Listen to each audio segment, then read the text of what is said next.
Hey everyone, welcome back to Privately Outspoken. It's me, Sheryl Drinkall. Oh boy, is my life ever a podcast. In this podcast, we explore living life on our own terms, filled with positivity and proactive choices. Today we're tackling an important topic, and that is not being a punching bag for someone else's anger. But before we dive into this empowering conversation, let me start with a question. Whose emotions are you carrying today?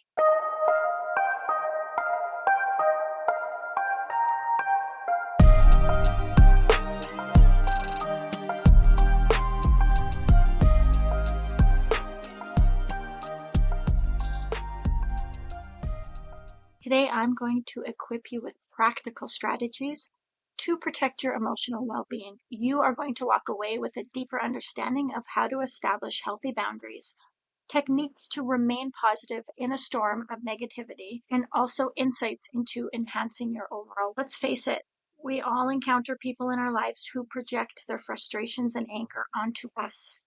Maybe it's a coworker, maybe it's a friend, maybe it's a spouse, maybe it's a partner, any loved one. But how do we protect our own mental health and emotional well-being in these moments? Let's go through and understand the dynamic and unpack why this is happening in the first place. According to a study published in the Journal of Psychological Science, emotion is highly contagious.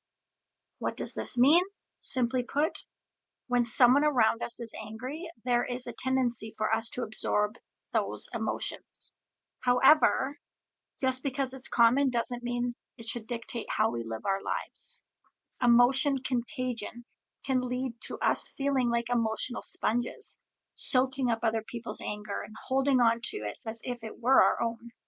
It's crucial to remember that someone else's trauma is not ever an excuse for them to treat you with disrespect and unkindness.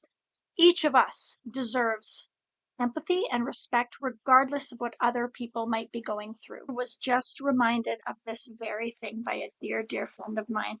I found myself wanting to give another person the benefit of the doubt, as I always do, justifying their disrespectful behavior toward me by attributing it to their own struggles.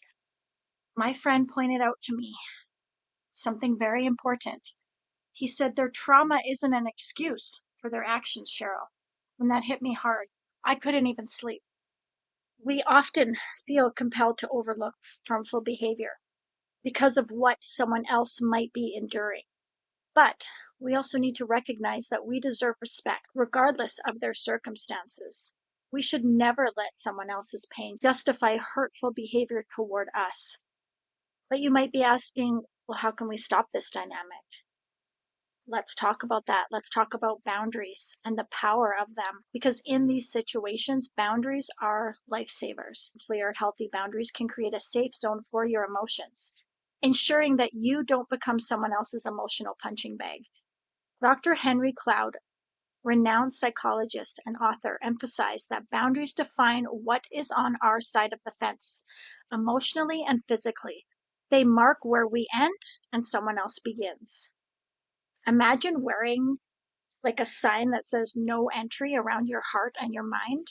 You are in control and you decide who gets that privilege to step into that space, which is your space. As Eleanor Roosevelt famously said, no one can make you feel inferior without your consent. This powerful reminder underscores the importance of self-respect and boundaries.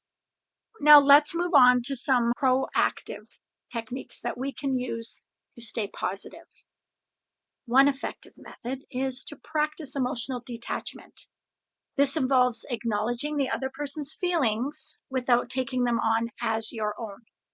It's like standing in your own emotional space, observing without getting pulled into the storm. Now, here are a couple of practical exercises that you can try. Number one is daily affirmation. Begin your day by looking in the mirror and saying to yourself, I am worthy of respect and kindness. And repeat this throughout the day when you are faced with any type of negativity. Number two, mindful breathing exercises helps. When someone is expressing anger towards you, take a moment to breathe. Inhale, count to 4, hold it for 4, and then exhale for 4 to 6 seconds. This technique really does help ground you, and it creates a space between the other person's emotions and your own. Let's talk about physical and emotional wellness. Remember, maintaining our own mental boundaries also requires regular exercise, nutritional eating, adequate sleep, all contribute significantly to the resilience against the emotional stress. The stronger we are physically, the more capacity we have to uphold our emotional boundaries. I know this to be true in my life. I know when I'm getting a bit more sleep, when I'm taking care of myself as well as my family and not forgetting about myself, when I'm eating properly, when I'm drinking more water, when I'm cutting out the sugar, when I'm cutting out the caffeine. They all make a big difference in how I function and how I respond and react to things around me. Another idea is incorporating gratitude into your daily routine. That can shift your focus from negative interactions to positive ones. It empowers us to live proactively. And just a reminder, if you're finding it particularly challenging to set boundaries, because not everyone is good at that yet, not everyone has enough practice, and you're finding it hard to set the boundaries or to manage your emotions in general, seek professional help. That is a valuable option. There's therapists, there's counselors. They can help provide guidance and support tailored to your unique situation. And here is my call of action for you today. Take a moment to reflect on your own relationships and identify 1 or 2 areas where you may need to establish much stronger boundaries. Write them down, write your thoughts out, and commit to having those necessary conversations with the people involved. Remember, it's a sign of strength to express what you will and will not tolerate. As we come closer to the end of today's episode, I want you to keep standing your ground and living your truth. You are worthy, and your voice does matter. Make a commitment to yourself to prioritize your emotional well-being. It's okay to step back from relationships that drain your energy or your level of respect. You are worthy of having healthy, respectful interactions. I want to finalize the episode with the key takeaway, which is let go of the burden of others' anger and choose to embrace the peace and positivity that comes from standing firm in your own boundaries. One last final thought, you have the right to protect your peace. Emotional health is a vital part of your overall well-being. The next time someone tries to project their anger onto you, remember their feelings do not define your worth. Thank you for joining me today on Privately Outspoken. If you found today's episode helpful, please consider sharing it with someone who you think might need this message. But you're never alone in the journey. Together, we can embrace positivity and self-respect. If you have any thoughts, any stories, any questions you want to share, please feel free to reach out to me via social media or through my website.